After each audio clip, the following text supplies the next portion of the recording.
Nagtala ng panibagong pagsabog ang Bulkang Kanlaon kaninang umaga. Nagdulot siya ng makapal na abo na nakaapekto sa ilang lugar sa Negros Occidental. Nakatutok si Eileen Pedreso ng GMA Regional TV. Makapal at maitim na abo ang gumising sa mga taga Negros Island sa panibagong aktibidad ng Bulkang Kanlaon mag-alas 6 ng umaga kanina. Sa time-lapse footage ng PHIVOX, kita kung gaano kalakas ang ibinuga nitong abo. Kita naman ang pyroclastic density currents na binubuo ng mainit na gas at volcanic material pababa ng bulkan sa thermal camera footage. Ayon sa PHIVOX, halos 1 oras nagtagal ang aktibidad ng bulkan na nagpasiklab pa sa isang grass fire. Makapal na usok ang nakunan ng Kanlaon Volcano Observatory at ilang residente. Bukod dyan, nagdulot din ito ng ashfall sa ilang bahagi ng Negros Occidental. Isa sa pinaka-apektado ang La Carlota City, sa Barangay San Miguel.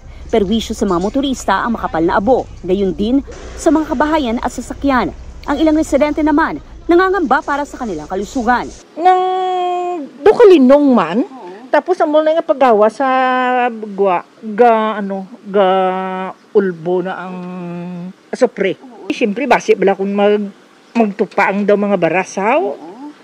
Di okay man. Nakita niyo suga, ano nakita niyo na yun? Amo na na o abo na. Naman ikagasun ang napaminsan mong apo ko may hapo.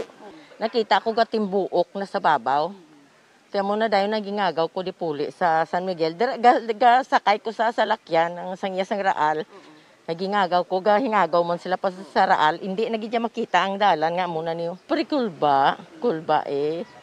Pero nagano lang nga hindi man siya maglupok kay sungaw mo lang na mo galing kaya ang amon delikado lang ang asupre. Tapos tisubong kinanglan kami tubig. Sa tala ng La Carlota City LGU, may mahigit 1,900 pang individual sa loob ng evacuation centers simula noong Disyembre. Ngayong araw, nadagdagan ito ng 16 na individual mula sa 4 na mga pamilyang lumikas dahil sumama ang pakiramdam matapos nakalanghap ng asupre. Kay tungod may mga babies, may mga iban ang mga bana, may ginabatsyag. So hindi kagwantas ang baos ng asupre. Hindi pa rin inaalis ng PHIVOX ang Alert Level 3 sa Bulkang Kanlaon, pero pinaghahanda ang mga otoridad at publiko dahil posibleng masundan ang explosive eruption na maaaring magdulot ng lava flow. Isa inagyapon sa mga senaryo nga pwede naton ginalantaw no nga magka-effusive eruption. Based sa aton nga ground deformation no nga inflated gyapon ang aton nga ang edifice ng aton nga volcano, matamat na pagsakas ang magma. Pinagbabawal pa rin ang paglapit sa 6-kilometer radius ng bulkan at paglipad ng mga sasakyang panghimpapawid malapit sa crater. Bagaman may mga inilikas na, nagpaalala ang Office of Civil Defense na manatiling alerto.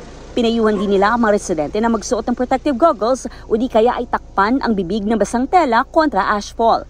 Ang GMA Kapuso Foundation naman nakatakdang magtungo sa susunod na araw para maghatid ng tulong sa mga apektado ng pagputok ng Bulkang Kanlaon. Mula sa GMA Regional TV at GMA Integrated News, Eileen Pedreso, nakatutok 24 oras.